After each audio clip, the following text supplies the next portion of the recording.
大家好，歐盟與中國達成了電動汽車最低價格的協議。講真，做一個普通人不理解那麼高深的問題。我想把東西便宜賣給你，你偏要我高價賣給你。本來我100塊錢可以賣給你，你偏說不，100塊太低了，至少150塊。是這樣的邏輯嗎？那是否意味着我作為賣家白白多了很多利潤了呢？歐洲消費者不得不花更多冤枉錢。至少看到標題時，我這正常思維的人首先想到的是這樣的，不知道這樣對不對？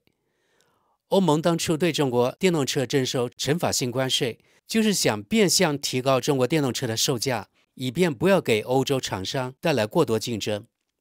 那麼問題就來了，誰來設定最低價？如果最低價定得太高，中國產品就會失去競爭力，而沒有市場。從歐洲的角度看，當然是把中國電動車的最低定價定得越高越好，這樣就賣不出去了，就沒有銷路了，那麼就可以把中國電動車擋在歐盟外。我猜這才是最低限價的目的吧。那麼今後中國那些價格低廉的車型可能在歐洲就沒銷路了，同時歐盟的消費者也挺可憐，不得不花大價錢買更貴的車。怎麼看這種協議都是雙輸。唯一得到好處的就是歐洲的車企。OK， 這是我的理解。好的，接下來我們來看看德國《時代報》的報道。因為他家開通了網民評論，很多其他德國媒體沒有評論功能，以前還有的，但前前後後都取消了，比如《明鏡週刊》、《法蘭克福匯報》等等。歐盟與中國就電動汽車最低價格達成一致。中國企業在向歐盟出口電動汽車時，需繳納高額關稅。為避免這些關稅，他們現在可選擇承諾遵守最低銷售價格。歐盟委員會與中國商務部已就中國電動汽車在歐盟的銷售最低價格達成一致。歐盟已就此向中國出口商發布了相關指導文件。今後，中國出口商若承諾不在歐盟以低於某一特定最低價銷售其電動汽車，即可避免繳納目前介於 7.8% 至 35.3% 之間的額外進口關稅。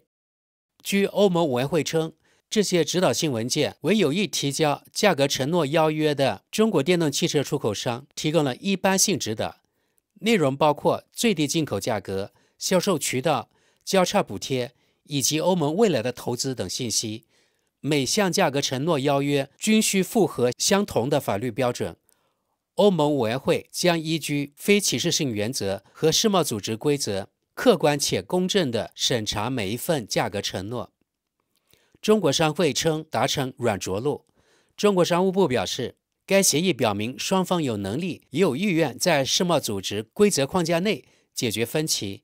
位於布魯塞爾的中國商會對這一協議表示歡迎，稱之為軟着陸。該結果回應了業界的關切，為中國電動汽車製造商及其在歐洲的供應鏈創造了更穩定、更具可預測性的環境。歐盟委員會於2024年10月決定，對從中國進口電動汽車的企業徵收 7.8% 至 35.3% 的反補貼稅。此舉旨在拯救因中國電動汽車進口而受到衝擊的歐洲汽車工業。該措施也影響到在華運營的外國企業，例如特斯拉、寶馬、梅賽德斯奔馳。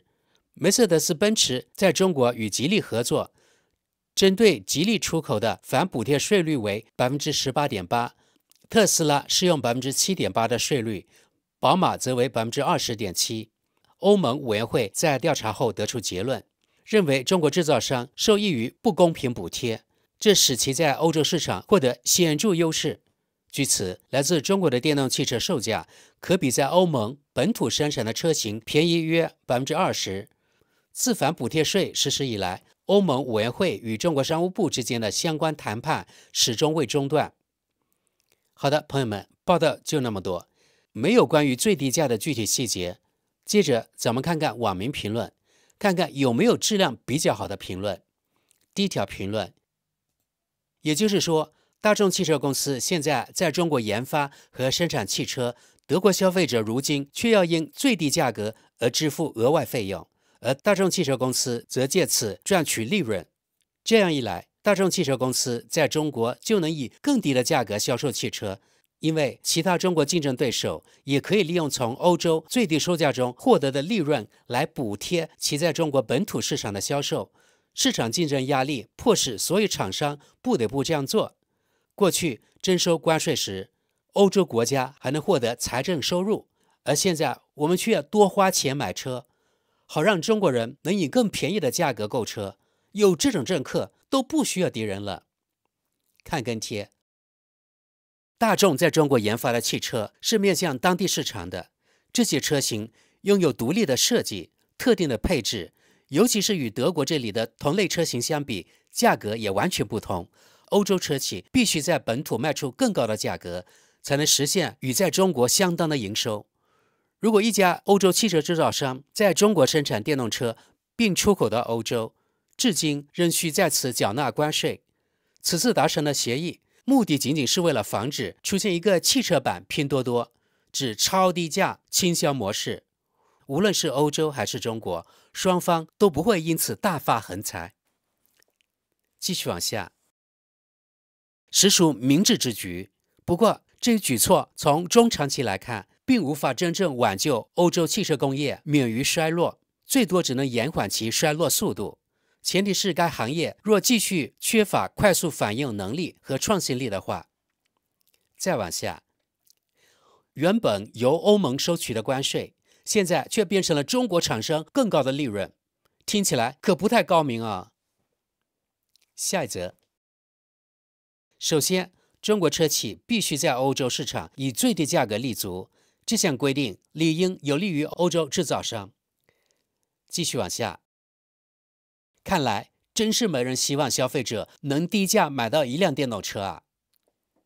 再往下，換句話說，為了縱容汽車巨頭們，消費者被狠狠宰了一刀，真是太謝謝了。好，下一則。可惜啊，我作為一個守規矩的普通歐盟公民，本可以從更便宜的電動出行中獲益，而不是又一次為保護歐洲汽車製造商股東立的保護機制買單。好，再往下，意思就是歐洲普通老百姓還是買不起這些車，這樣下去，向電動出行的轉型根本就沒戲。下一則。哦，對，顧客算什麼啊？就算德國車和中國車現在都產自同一家工廠，我們也要把價格抬高到最低價格標準，好讓股東們繼續躺着喝香檳喝到飽，這哪還有一點市場經濟的模樣？繼續往下，我不明白呀，我的思路哪裡錯了？徵收進口關稅意味着進口商向我們國家繳稅，而現在設定最低價格，則意味着進口商提高自己的毛利潤，我們的國家卻一分錢也收不到，這到底圖什麼？再往下，聽起來是在現有條件下一個相當不錯的妥協。對中國而言，重要的是歐盟不要通過關稅採取保護主義手段封鎖市場；對歐盟而言，重要的是中國不會出於戰略利益發動價格戰。至於這一協議是否真能奏效，還有待觀察。好，看下一則。這真是個政治錯誤。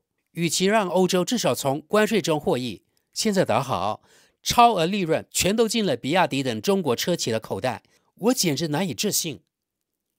繼續往下，中國產的汽車沒有一款能與德國車相媲美，同時還更便宜的。再往下看吧。不是說好了讓市場和價格機制來決定嗎？就因為德國和歐洲車企要麼不能，要麼不願提供更便宜的電動車，我就得為本來更便宜的商品也支付與歐洲車企差不多高的價格，這簡直是法律明文規定的消費者欺詐。下一則，之前中國廠商以非常低的價格在歐盟銷售汽車，歐盟則對這些汽車徵收懲罰性關稅，從而可能獲得數十億歐元的收入，這筆錢歐盟可以自己支配。之後呢，中國廠商以高得多的價格在歐盟銷售同樣的汽車，由於現在幾乎免稅，這些中國車企賺取了豐厚利潤，而歐盟卻一分錢也拿不到。結果其實一樣，汽車對消費者來說仍然同樣貴，但利潤流向了海外。與此同時，歐洲汽車製造商還在指望內燃機車型的復興，或者至少希望他們的電動車終於也能賣出去。繼續往下，買單的還是消費者。在中國，大眾 ID 系列車型的價格大約只有德國的1/3，而寶馬甚至推出了最高近37000歐元的折扣。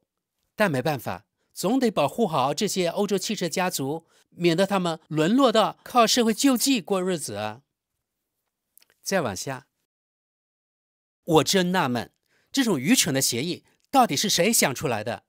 如果政治上就是希望讓這些車變得更貴，那最終怎麼變貴其實根本無所謂。但採用最低銷售價格的話，多出來的錢全進了制造商的口袋。我寧願這筆差價交給財政，至少還能讓全民受益。好的，再往下，中國出口商今後可通過承諾不在歐盟以低於某一特定最低價格銷售其電動汽車，從而避免繳納額外的進口關稅。這可真是個絕妙的協議，十足的雙贏局面呀！中國車企借此拿回了一部分原本被國家補貼抵消的成本，說不定還能還給國家，誰知道呢？而歐洲車企則無需付出太多努力，就獲得了最低售價，也就是最低利潤空間的保障。唯一倒霉的是，這筆賬得由歐洲消費者來付。好，下一則。令人困惑，中國之所以能以更低的成本、更少的障礙進行生產，是有原因的。因此，歐洲汽車製造商也選擇在那裡代工製造。更低的工資、稅費、對員工和運營的規範標準、更便宜的能源價格，以及更低的運營和材料成本。此外，還有更少的官僚程序、監管、審查、法規、外部干預和法定義務。這些因素即使在沒有不公平補貼的情況下，也自然導致了更低的產品價格。而懲罰性關稅或強制設定的最低價格，並不能改變這一根本現實。中國的生產條件不會因此向歐洲靠攏，歐洲也不會因此變得更具競爭力。比如，通過削減那些過度且不利的制度性負擔。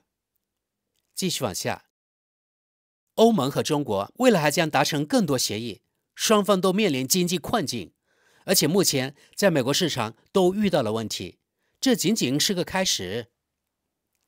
再往下，新年伊始，好消息不斷啊！歐盟與中國就電動汽車最低價格達成一致，南方共同市場協議塵埃落定。歐盟希望與印度達成自由貿易協定。歐盟正成功維護着基於規則的國際秩序。好，看下一則。對歐盟而言，這將是一場巨大的荒謬。中國車企幾乎可以白拿歐盟的工廠。通過這項關稅安排，電動車製造商將獲得暢通無阻的歐盟市場准入。同樣值得質疑的是，那些歐盟貿易夥伴會要求獲得同等待遇。由於中國實行雙循環貨幣經濟體系，中國製造商的價格彈性根本無法掌控。中國國內售價或許還能看到，但他們在歐洲本土市場提供的折扣卻無法監管。這一模式對歐盟來說注定是場慘敗。不過，儘管去吧。繼續往下，我們能不能別只圍着那些全球巨富企業和超級富豪的利益制定政策了？價格實惠的電動車能提升龐大的中低收入階層的福祉，同時也有益於環境。而如今，這種價格保障機制只會讓投機商和那些已被證實存在欺詐行為的德國企業暗自竊喜。他們再也不必反思自己那種電動車只配賣給富人的定價策略了。汽車意味着自由，而自由就是福祉。電動車更進一步，讓你在享受自由的同時，不必背負負罪感。便宜的電動車能讓因過度優待富人而導致的中產階級衰落變得稍微可以忍受一些。為什麼政府要與大多數民眾的利益背道而馳呢？再往下，如果奧迪 E5 在歐洲的價格能和在中國差不多，我立馬就買。但讓歐洲人買到便宜的汽車，那顯然不是政客們想要的。下一則，對中國來說，這很容易接受。如果一種商品在中國的生產受到補貼，從而降價，而該商品又被出口，那麼這種補貼及低價也就隨之被輸出了。也就是說，中國實際上是在補貼外國消費者的購買行為，這或許是有意為之，但通常並非如此。農業補貼的情況也是如此。